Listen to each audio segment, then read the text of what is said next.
Hello guys, welcome to Sourav Omniverse YouTube channel. আজ Calcutta university English honours semester 6-এ যারা পড়ছো, তোমাদের ডিএসসি A4 পেপার যেখানে মাস কমিউনিকেশন অ্যান্ড গ্লোবালাইজেশন আছে, এই পেপারটা থেকে সাজেশন ভিডিও বানিয়ে দিচ্ছি। এর আগে বাকি সিসিগুলো ডিএসসি B3 বানিয়ে দিয়েছি, দেখে নিও। আর বাকি আজকে A4 বানিয়ে দিচ্ছি। যদি কেউ A4 এর নোটস নিতে চাও বা রেকর্ডেড ক্লাস নিতে চাও, তাহলে নিচে হোয়াটসঅ্যাপ নাম্বারে হোয়াটসঅ্যাপ করতে পারো। দেখো, এই যে পেপারটা আছে, mass communication and globalisation, pamphlet, poster design, creative advertisement, এইগুলো রয়েছে। কেমন কি মার্কস আসবে এখান থেকে না, 20 নাম্বারের থিওরি বেসিস একটা কোশ্চেন আসবে, একটা রিপোর্ট অথবা আমাদের এডিটোরিয়াল পার্ট লিখতে হবে 20 নাম্বারের, প্যামলেট আসবে 10 মার্কসের, আর পোস্টার ডিজাইন আসবে 15 নাম্বারের। টোটাল 65 মার্কসের পরীক্ষা হবে। তো সর্বপ্রথম মাস কমিউনিকেশন অ্যান্ড গ্লোবালাইজেশন থেকে 20 মার্কসের যে কোশ্চেনগুলো আসবে, সেই ইম্পর্টেন্ট কোশ্চেনগুলো আগে দেখে নিই। দেখো, মাস কমিউনিকেশন থেকে কি কি গুরুত্বপূর্ণ কোশ্চেন এবারের জন্য। গত বছর দেখবে দুটো কোশ্চেনই কিন্তু কমন এসেছিল। গত বছর দেখে নেবে, সাজেশনের সাথে কোশ্চেনটা ম্যাচ করে দেখে নেবে, দুটো কোশ্চেন দিয়েছি, দুটোই কিন্তু এসেছিল। ঠিক আছে, সোশ্যাল মিডিয়ার রোল আর নেচার এসেছিল, দুটোই কমন ছিল, সাজেশনের সাথে দেখে নিতে পারো। কি প্রথম কোশ্চেন দিয়েছে দেখো, discuss the different definition of mass communications, explains with illustrations the recent scenario of mass media of India, or হিসেবে what are the main function of mass media. Mass মিডিয়ার বিভিন্ন ডেফিনেশন বা বিভিন্ন ফাংশন বলতে একই answer হবে। দুয়ের question দিয়েছি, what do you think our next generation will completely dependent on online education or not. Or হিসেবে দেওয়া আছে যে is online education good or bad, তার সাথে দেওয়া আছে যে সাবস্ট্যান্সিয়েট ইওর অ্যান্সার, বর্ণনা করতে বলা হয়েছে। ওর হিসেবে দেওয়া আছে write an editorial on the impact of online mode of teaching learning in a society diverse country like India. এবারে এডিটোরিয়াল পার্ট দিয়ে দিয়েছি কেন, এর সাথে ফাংশনটা বা কোশ্চেনের মেন বেসটা একই হবে, সেই কারণে আমি একই সাথে রেখে দিয়েছি।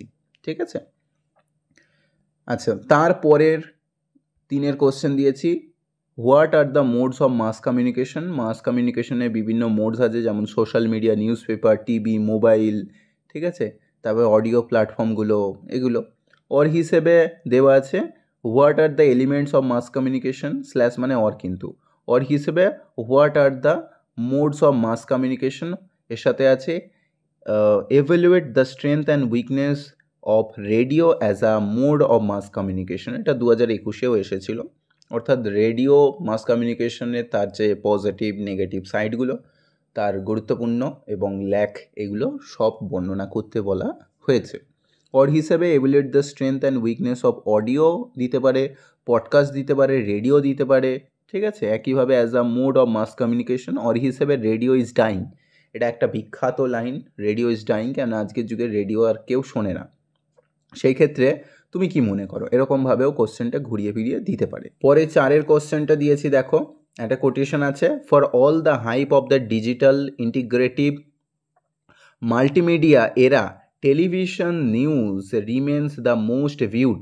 সব থেকে যত যা মাল্টিমিডিয়া আছে, টেলিভিশন সব থেকে বেশি দেখা হয়ে থাকে, তো সেই দিক দিয়ে তাদের মূল্য এবং তাদের যে trusted source of information is the most countries around the globe discuss. যে পৃথিবী জুড়ে আমরা দেখতে পাই টেলিভিশনেরই সব থেকে বেশি প্রায়োরিটি আছে, তো তাদের ইনফরমেশন কতটা অ্যাকিউরেট বা সেই দিক দিয়ে কতটা ম্যানিপুলেটিভ, এই বিষয় নিয়ে তোমার কি মতামত বা কতটা তাদের কি হওয়া উচিত বলতে বলা হয়েছে, বা কতটা ঠিক কতটা ভুল।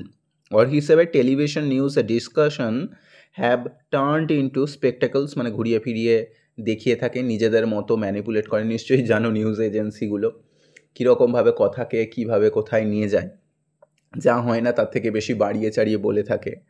তো সেই দিক দিয়ে তুমি কি মনে করো, give reason of your answer, এটা গুরুত্বপূর্ণ এবারের জন্য।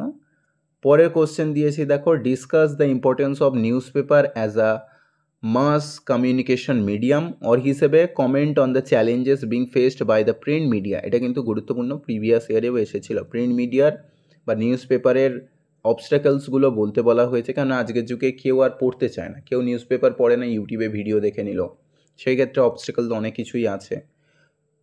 অর হিসেবে দেওয়া আছে what do we mean by mass media, list some important mass media. একই অ্যান্সার হবে, নিউজ পেপারটাকে মেনলি প্রায়োরিটি দিয়ে লিখতে হবে। আর 6 কোশ্চেন দিয়েছি describe the strength and weakness of mass communication, mass কমিউনিকেশনের স্ট্রেংথ অ্যান্ড উইকনেস নিয়ে বলতে বলা হয়েছে। তাহলে এখানে 6টা কোশ্চেন দিয়েছে, এই 6টা করলে ভালো করে করলে ওখান থেকেই পেয়ে যাবে। পরে রিপোর্ট রাইটিং আর এডিটোরিয়াল পার্ট আমি একসাথেই দিয়ে দিয়েছি।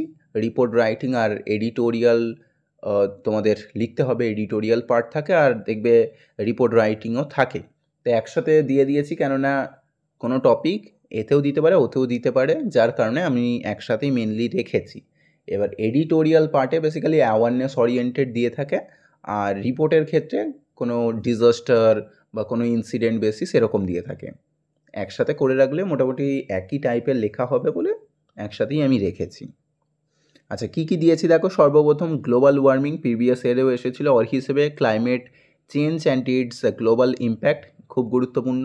Women empowerment and gender equality, gender discrimination, or হিসেবে চাইল্ড অথবা উইমেন এক্সপ্লয়টেশন যদি বলে থাকে, বা সেক্সুয়াল কীরকমভাবে তাদের অ্যাসল্ট করা হয়ে থাকে, ঠিক আছে, অ্যাবেসমেন্ট যে হয়ে থাকে, সেক্সুয়াল অ্যাবেসমেন্ট, সেই বিষয় ওরিয়েন্টেড বলা হয়েছে।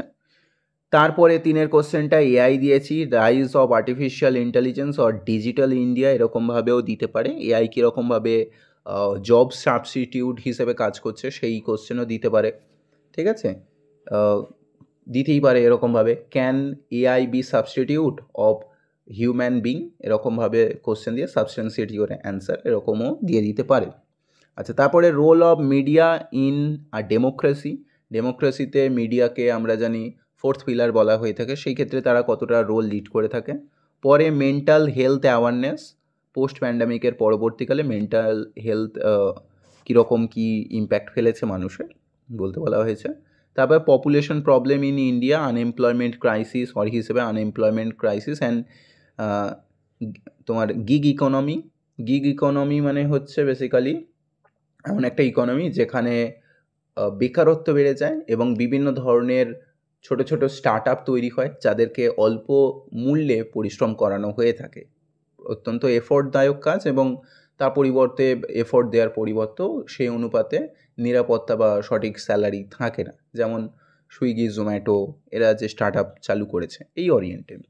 আচ্ছা, ইন্ডিয়ান এডুকেশন সিস্টেম, যেখানে পড়াশোনা করেও চাকরি পাওয়া যায় না, এই ওরিয়েন্টেড এডুকেশন সিস্টেমের যে অবস্থা খারাপ, যেখানে স্কিলের কোনো ডেভেলপমেন্ট হয় না, এই ওরিয়েন্টেড পড়তে বলা হয়েছে, লিখতে বলা হয়েছে। এডিটোরিয়াল পার্টে আসুক বা রিপোর্টে আসুক একই ব্যাপার। নেক্সট দিয়েছি social media addiction, mobile addiction, এই ওরিয়েন্টেড, অ্যাওয়ারনেস ওরিয়েন্টেড। তারপরে পরেরটা দিয়েছি যে ইলেকটোরাল রিফর্ম ইন ইন্ডিয়া, মানে ভোটিং কীভাবে রিফর্ম করা যেতে পারে, বা ডেমোক্রেসি ইন ইন্ডিয়া, ভোটের ক্ষেত্রে এইগুলো মেনশন করবে, ঠিক আছে। 1 নেশন 1 ভোট এরকমভাবে বলা হয়েছে, 1 নেশন 1 ইলেকশন, সেটাও দিতে পারে, ওর হিসেবে লিখে নিতে পারো 1 নেশন 1 ইলেকশন, একই ব্যাপার। আচ্ছা, তারপরে দিয়েছি সাইবার সিকিউরিটি বা সাইবার ক্রাইম ওরিয়েন্টেড, একটু দেখে রাখবে, কেন বর্তমানে সাইবার ক্রাইম কত বড় ক্রাইম নিশ্চয়ই সকলেই জানো, কীভাবে আজকের যুগের ফ্রড স্ক্যাম হচ্ছে, সেই দিক দিয়ে সকলকেই সচেতন হতে বলা হয়। গভর্নমেন্ট কীরকমভাবে আমাদের অ্যাওয়ার করে, এটা ওরিয়েন্টেড একটু পড়ে রাখবে। তারপর দিয়েছি গ্লোবাল প্যান্ডামিক, কীরকমভাবে কোভিড-19 স্প্রেড করেছিল, এবং আরও দিয়েছি কোভিড-19, কেননা আবার কোভিড-19-এর আমরা বিভিন্ন ভ্যারিয়েন্টে দেখতে পাচ্ছি, যার কারণে এটাও গুরুত্বপূর্ণ। 11টা দিয়েছি কিছু অ্যাক্সিডেন্ট ওরিয়েন্টেড, একটু দেখে রাখবে, বাস, কার, ট্রেন, প্লেন, এই ওরিয়েন্টেড একটু দেখে রাখবে। আর 12 দিয়েছি natural disaster, flood, landslides, earthquake, drought, এগুলো একটু দেখে রাখবে। আর রিপোর্টের মধ্যে রিসেন্টলি আরেকটা ঘটনা, ইনসিডেন্ট, পেহেলগাম অ্যাটাক, বা পাকিস্তানের এই টেরর অ্যাটাক, সেই টেরর অ্যাটাক সম্পর্কে একটু দেখে রাখবে। এখানে আমার অ্যাড করা হয়নি, মিস করে গেছি, টেরর অ্যাটাকটাকে এই 13 নম্বর পয়েন্টে করে নেবে, ঠিক আছে, রিপোর্টের মধ্যে করে রাখবে। এরপরে পোস্টার বা প্যামলেট ডিজাইন দিয়েছি, পোস্টার প্যামলেট ডিজাইন একসাথেই দিয়ে দিয়েছি, কেননা লেখার ফরম্যাটটা ডিফারেন্ট হলেও টপিক অলমোস্ট একই হয়ে থাকে। পোস্টারের ক্ষেত্রে একটু অ্যাওয়ারনেস ইউজ করা হয়ে থাকে, প্যামলেটের মধ্যে একটু প্রমোশন বা বিজনেস অ্যাডভার্টাইজমেন্টের মতো কাজ করা হয়ে থাকে। আচ্ছা, তো পোস্টারে আর প্যামলেটের মধ্যে কী কী গুরুত্বপূর্ণ টপিক দিয়েছে দেখো, জেন্ডার হ্যারাসমেন্ট প্রিভিয়াস ইয়ারেও এসেছিলো, ট্যুরিজমও প্রিভিয়াস ইয়ারে এসেছিলো, হেলথ অ্যাওয়ারনেসও প্রিভিয়াস ইয়ারে এসেছিলো, কোভিড-19। তারপরে আর কি দিয়েছি, ব্লাড ডোনেশন ক্যাম্প দিয়েছি, save water, save earth. Save আর্থকে ট্রি প্ল্যান্টেশন বা গ্লোবাল ওয়ার্মিং ওরিয়েন্টেড দিতে পারে। এছাড়া ফুড ডেলিভারি সার্ভিস ওরিয়েন্টেড দেখে রাখবে। তারপরে কোনো হোটেল, রেস্টুরেন্ট, লাইব্রেরি, মল ওপেনিং হচ্ছে সেই ওরিয়েন্টেড অ্যাডভার্টাইজমেন্ট একটু দেখে রাখবে। ব্যাস, দেখে রাখলেই হয়ে যাবে। তো এইগুলোই তোমাদের সাজেশন ছিল। ভিডিওটাকে একটা লাইক করে দিও, চ্যানেলটা সাবস্ক্রাইব করে নিও। কোনো রকম ডাউট থাকলে কমেন্ট বক্সে জানাতে পারো। দেখা হচ্ছে পরের ভিডিওতে।